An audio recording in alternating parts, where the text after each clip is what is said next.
વિના. અને એનું આ ભજન છે.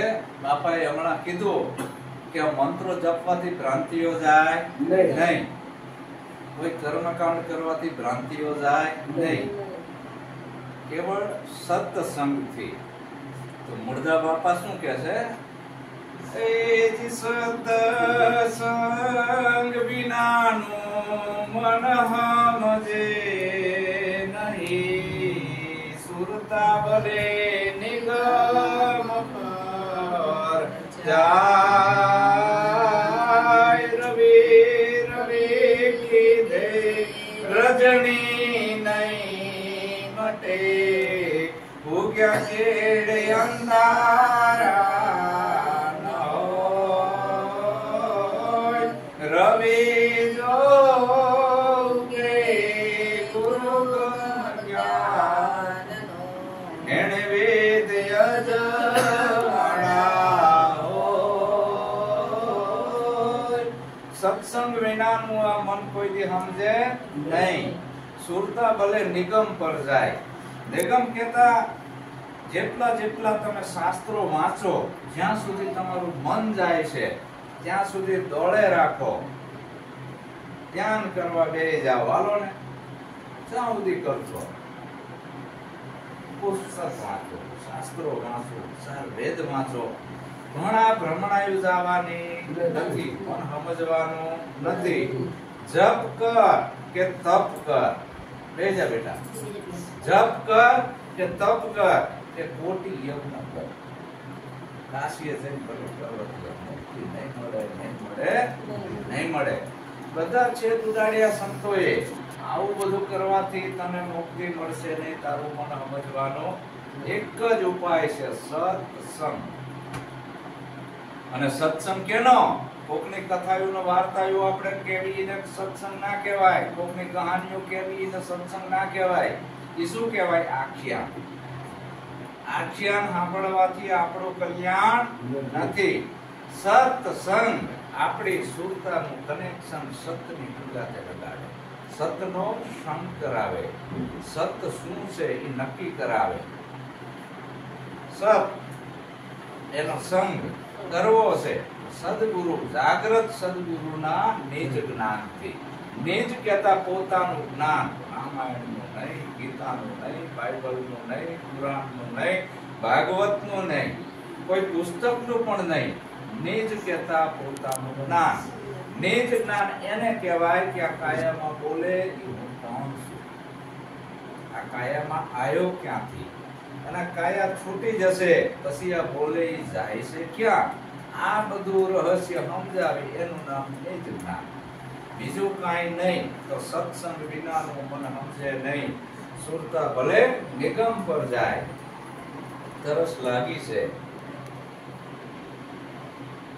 એ જડ જડ કીધે તૃષ્ણા નહીં મટે, ભોજન નામ લીધે ભાગે નહીં.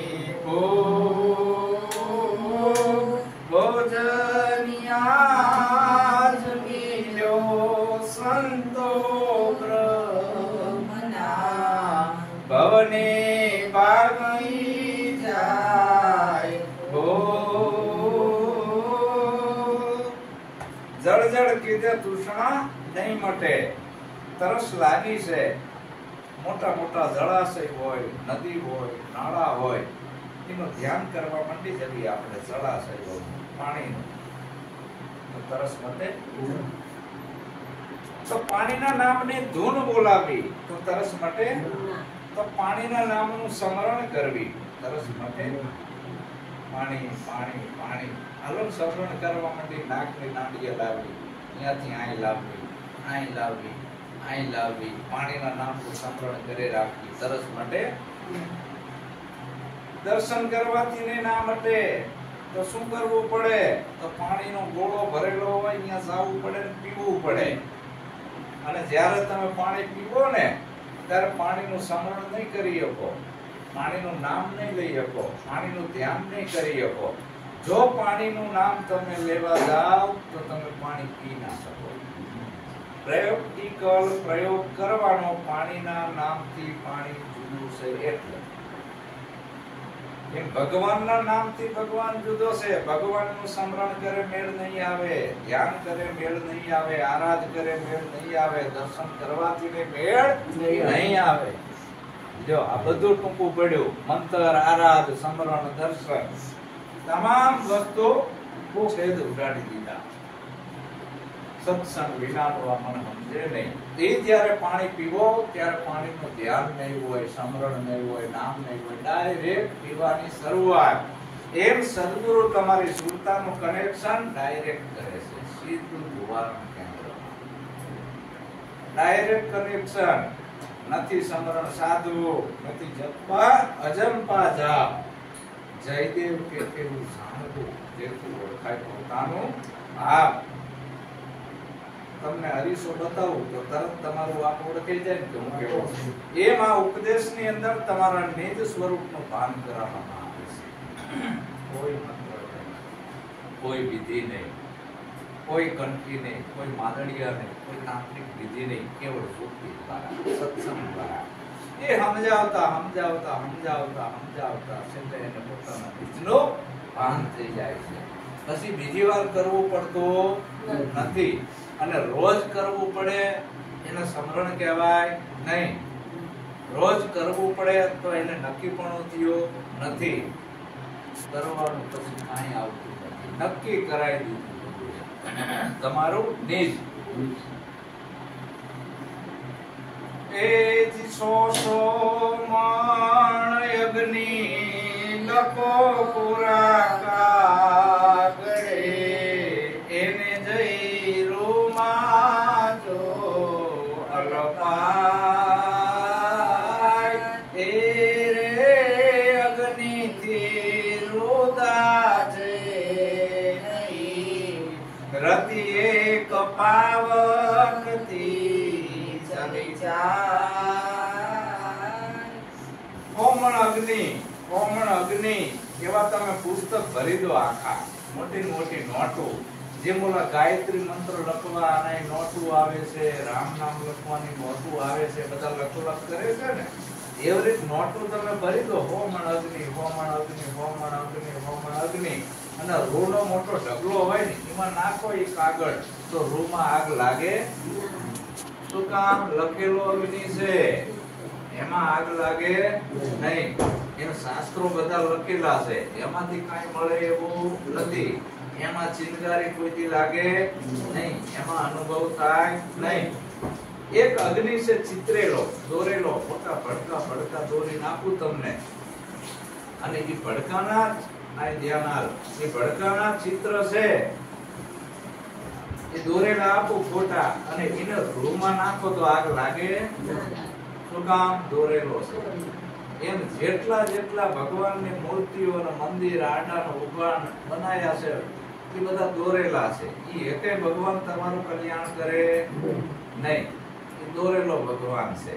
અને હાસુકલા અગ્નિનો એક તીખારો પડી જાય તો હાસુકલો અગ્નિ એટલે જાગૃત સદગુરુ. એના સત્સંગ દ્વારા, એના ઉપદેશ દ્વારા એક શબ્દની ચોટ લાગી જાય, ભવો ભવની ભીડ ભાગી જાય, ભોગ ભાગી જાય, બધું અજ્ઞાન રૂપી અંધારું જતું રહે અને નક્કીપણું થઈ જાય. હું કોણ છું, ક્યાંથી આવ્યો અને મારે ક્યાં જવાનું, હું કોણ ને હરી કોણ, આ બધો નિવેડો એક રાતની અંદર કરાઈ નાખી. એનું નામ સત્સંગ. બાકી બધા ધર્મ ગુરુ કાન ફૂંકે, કંઠી બાંધે, એથી કાર્ય ના સરે. કહો ને ભાઈ નોકરો કેમ કરી કરે? કાન ફૂંકે સો હદકા ગુરુ, કે હદનો ગુરુ એટલે શરીરનો. બેહદ કા ગુરુ હે ઓર જબ મિલે બેહદ કા ગુરુ, પમાડે નિજ આત્માની ઠોર. આત્માની ઓળખ.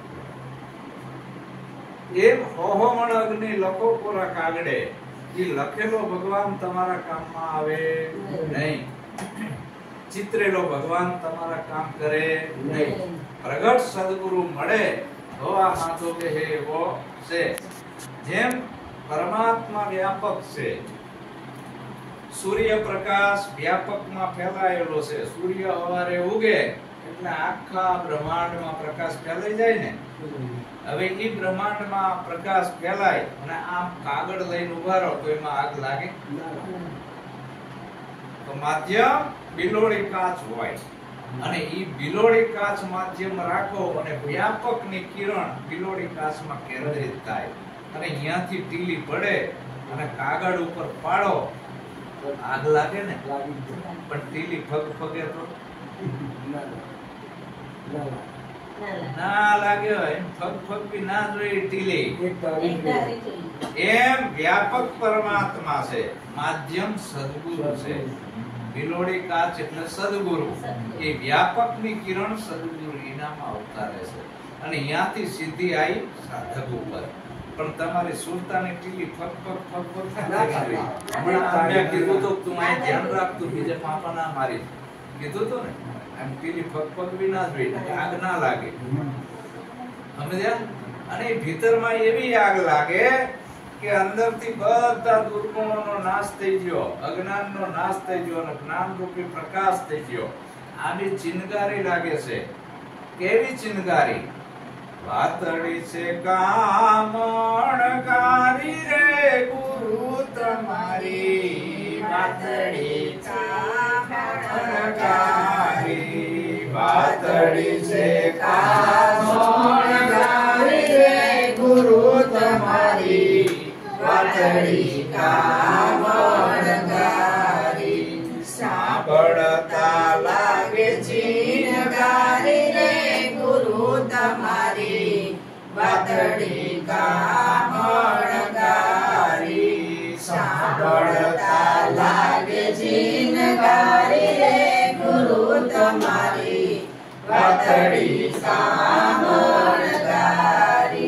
આ એક શબ્દ ગુરુદેવ કા તાકા અનંત વિચાર થાકી જાય મુનિજન પંડિતા, જેનો વેદ ન પામે પાર. કોઈ દી તમે સાંભળી ના હોય એવી વાત બોધની અંદર આવે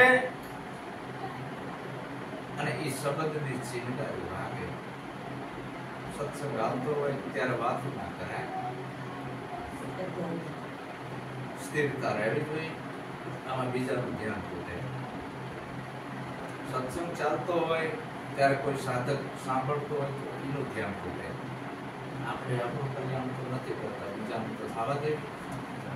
તો આવી ચિનગારી લાગે અને એની સુરતા જાણે સ્થિર થાય. શબ્દની અંદર કોઈ દી વાત સાંભળી ના હોય એવી વાત આવે અને ભીતરમાં ચિનગારી લગાડી દે અને આ ભીતરમાં આગ લાગી જાય કે ઓહો આદિ બુદ્ધિ રખડ્યો પણ આ વાત મને કોઈ કરી નહીં.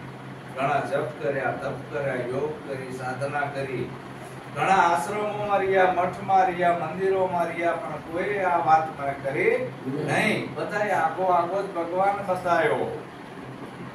મીરાએ કીધું કે આપણા ગુરુજીની વાતો રે વાતો, આપણા ગુરુજીની વાતો રે વાતો, વાતો કોના આગળ કરી, વાતો કોના આગળ કરી.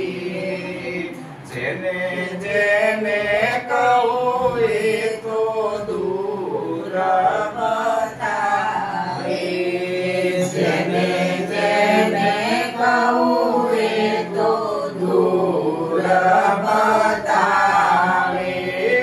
મળ્યા ઠગારા લોકો રે વાતો કોની આગળ કરી. મળ્યા ઠગારા લોકો રે વાતો કોની આગળ કરી. મીરા કે અડધી જિંદગી મારી ગોઠવામાં થઈ. જેને જેને પૂછવું એ દૂર બતાવે કે ભગવાન આમ છે, તેમ છે, આપણા ધ્યાન કરો, સમરણ કરો, યોગ કરો. આમાં મારી અડધી જિંદગી જતી રહી. પણ જ્યાં જયદેવ બાપા મળ્યા ત્યાં એક જ રાતમાં હાથો બેહી ગયો, નક્કી પણ થઈ ગયું. મારી અને ઈશ્વરની એકતા થઈ ગઈ. જીવ અને ઈશ્વરની એકતા થઈ ગઈ, ભક્ત ભગવાનની એકતા થઈ ગઈ. નરક 84 ના ભય જતા રહ્યા. બધા સંશયોનું છેદન થઈ ગયું. જેનાથી નિજ જ્ઞાન કોઈ વિધિ નહીં, કોઈ મંત્ર નહીં, ડાયરેક્ટ કનેક્શન કરી. આવો સદગુરુ.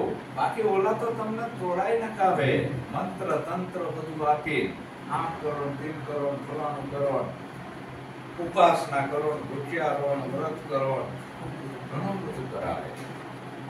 સાધના કરવાથી કઈ મેળ આવે નહીં. સમજવાનો વિષય છે. આ જો સમજી જાય તો મેળ આવે. સમજવાનો વિષય છે. એટલે મુર્દા બાપા કે સત્સંગ વિનાનું મન સમજે નહીં. મુર્દા ભલે દુકાન પર જાય, રવિ રવિ કહેતા ઓહો પણ અગ્નિ લખો કોરા કાગળે, એને જે રૂમા જો ઉપાય, એ અગ્નિથી દૂધ આજે નહીં, રતિ એક પાવ જળી જાય. એમ આવા સાચા સદગુરુના ઉપદેશની ચિનગારી જો આપણાને ભીતરમાં લાગી જાય તો બધા ઢેડા લાગી જાય. હંસા ભમરીના જેવી જેની ભાવના કરી પોતાના રૂપે રાજી થાય. ગુરુ રાજી થાય તો મારા જેવું કામ કરી દે. ગુરુ એનો રૂપ આપી દેશે સાથે. એવો તું મોટે એક સી. આવો મહિમા ભક્તિનો છે. અસત ભક્તિ છે. અસત ભક્તિ છે એ બાર બીજી છે. આપણી ભક્તિ કઈ છે? સત ભક્તિ. સત ભક્તિ સતગુરુની કરજો, દયા ધરો. આ ભક્તિ છે. સતગુરુ